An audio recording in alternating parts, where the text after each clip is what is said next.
everyone! Today is St. Valentine's Day, and Laura and I, we decided to discuss topic about happiness and love.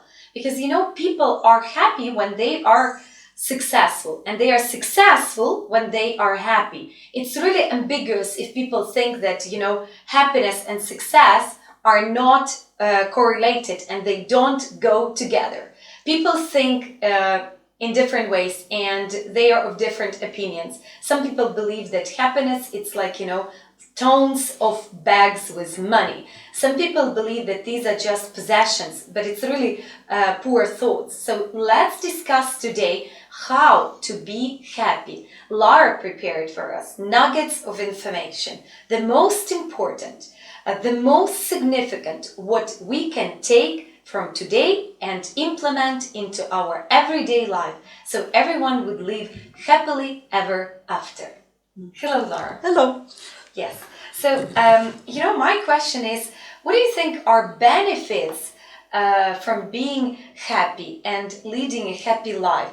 Like how to live life and not to be depressed, and not to think every day about, your success. Well, I think the first thing that you need to really understand is that you have the control. Many people think it's they did this and they did that, but really we have the control. We have the choice. Am I going to see the silver lining in this situation, or am I going to be depressed and all upset about it? Am I going to focus on am I going to focus on the things that I can do, or am I going to focus on the problem and things I have no control over? So really for us, it is a choice.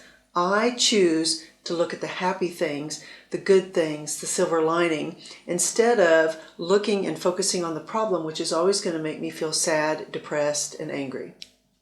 Okay. How not to be freaked out, with everyday obstacles, everyday negative emotions, and how to control ourselves? Well, I think the first thing that we need to understand is, say that we've got a scale from 0 to 10, and this is the offenses that happen to us. So a small offense might be that somebody bumps into us. A medium offense might be that they forgot our birthday. The biggest offense at number 10 is like somebody beats us, cuts off our arms and legs, but leaves us to live. That's a really big offense. And then over on this side, comparative, we have another measurement from 0 to 10. It's our emotional reaction to the situation. And sometimes in our life, it doesn't matter where the offense is, our reaction is always a 10. And that causes an imbalance in our life. And how can we ever be happy when we're always overreacting to everything that happens in our life? So we got to think about that. The situation, is it really critical? Is it a life or death situation? Is it going to impact the rest of my life? Or is it just like right now, going to, make things uncomfortable for me? Let me give you an example. This morning, we got a call from the man who delivers us grain for our animals, corn. And he got to the edge of the village and he couldn't get in because the wind had blown all the snow like 2.5 meters high, and he couldn't get to the village.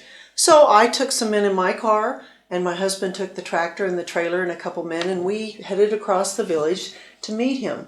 And we came to a specific point. I was in front in the car, and the snow was very high, and I came through it, but because there was a little bit of a curve, I started to fishtail. There's a good idiom for you, fishtail, and the car got stuck.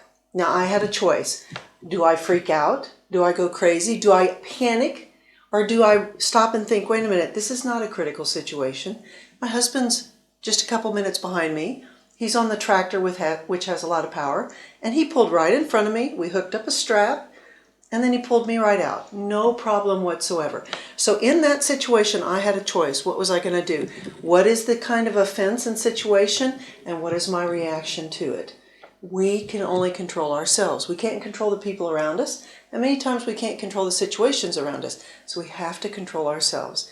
What did I do? I chose to laugh. I chose to have fun. And the guys that were with me, we had a lot of joking and fun. And we hit a couple more of those drifts. I was able to get through them without the tractor. But again, that's a perfect situation of what is the measurement of the situation? What is the measurement of my reaction and my choice? What am I going to do in the situation? So, but what about, yeah, thank you, Laura. I see your point. What about if we stuck in a dull, it's more British, and Americans would say stuck in a rut, you know, and we don't know what to do. What are your pieces of advice? What are your suggestions? Should we call our best friend? Should we talk with our maybe spouse? Should we discuss this question with the psychologist? So, do you believe that we need to bring up the topic somehow and talk about this, or just have the inner fire, you know, the inner disbalance? So, what are your suggestions? Well, each person is a little bit different, you know, so somebody who is a little bit more, say, talkative, they might need to talk to somebody. Somebody who is maybe like service a little bit more, as they want to serve somebody or be served. So I think it's about first knowing about yourself, you know, what it is that you need. But I think also that when we're stuck in a rut, it's probably because we're looking at the routine, repetitive things and the things that we don't like in our life. And we need to stop and smell the roses. Another good idiom for you there. Stop and look around. I mean, really, really stop and look around and see what you are thankful for. Because there are many beautiful gifts around us, you know, that God has given us, friends have given us. We have all these things that we can be happy for, we can be grateful for around us. But sometimes we're like a horse and we put the blinders on and we get stuck in a rut, just doing this after this after this.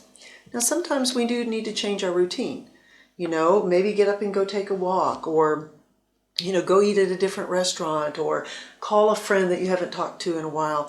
Those things will help us to look at the things that we're thankful for instead of looking at those things that just seem routine and dull to us.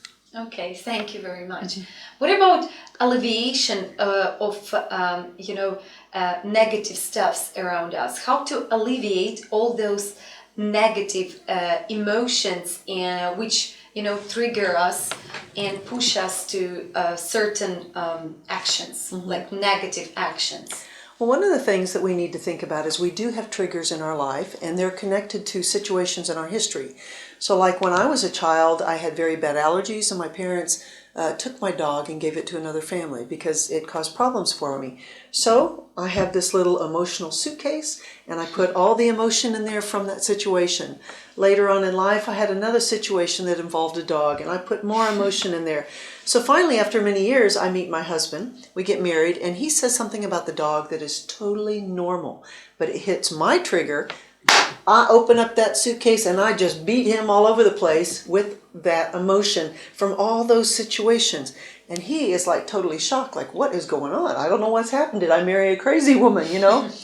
And we talked about it after my emotion was calm. We talked about it, and I started to realize I had this suitcase. So a lot of times in our lives, we have these suitcases and we have certain expectations.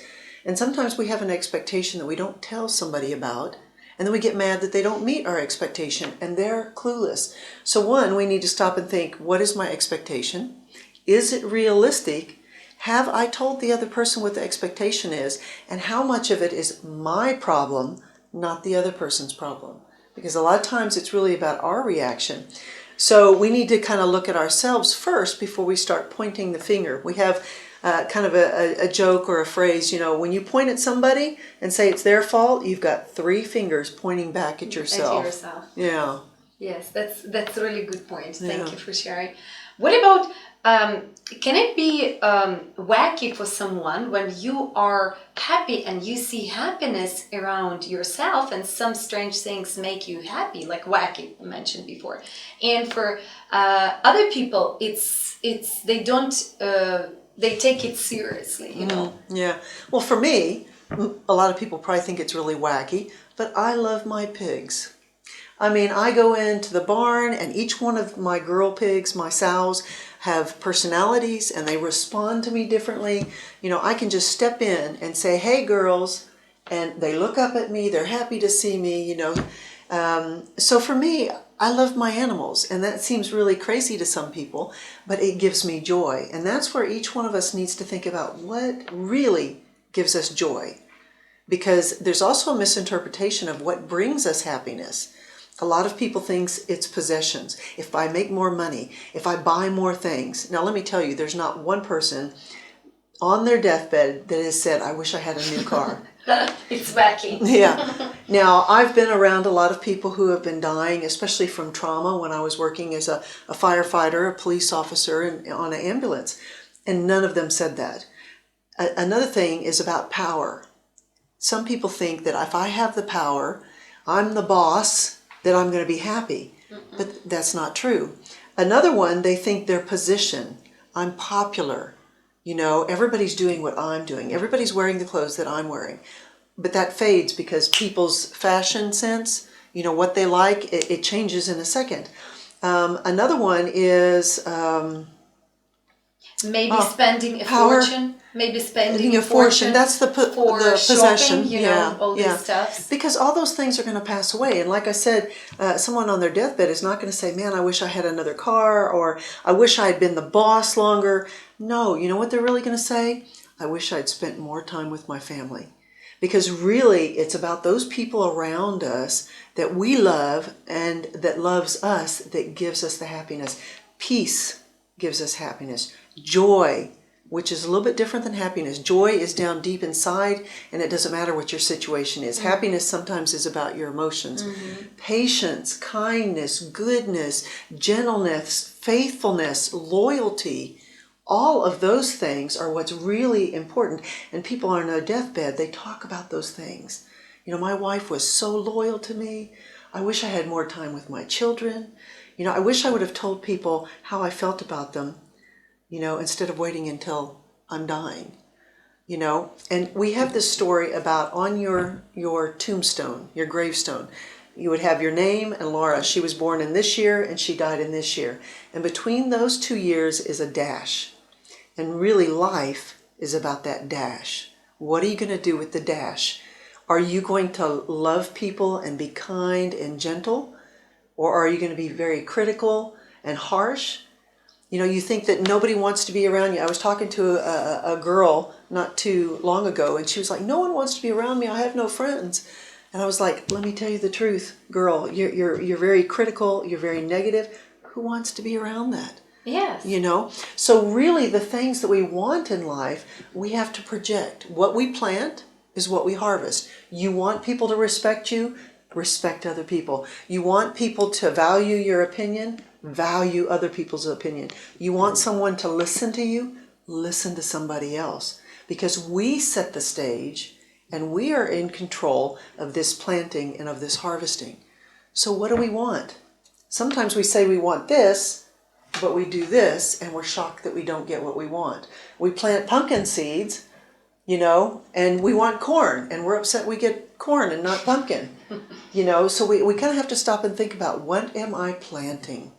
You know, ask the people around you, you know, what they think of you. See if you can get them to be honest, you know, and that really tells you. And then stop and think about, how can you plant happiness and love and being grateful in the people around you, and it'll come back to you tenfold.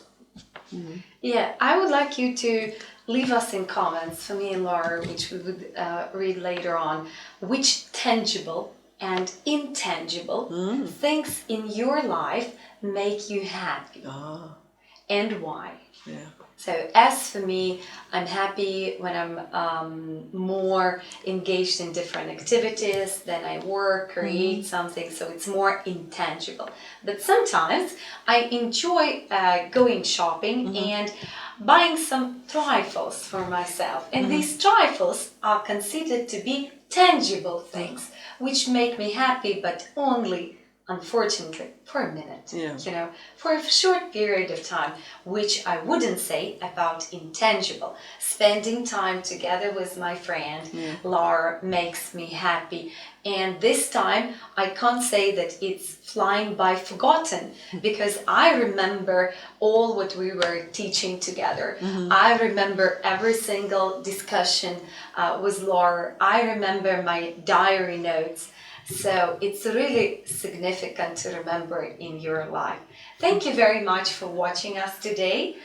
Please keep on watching, as our next video would be about brain development.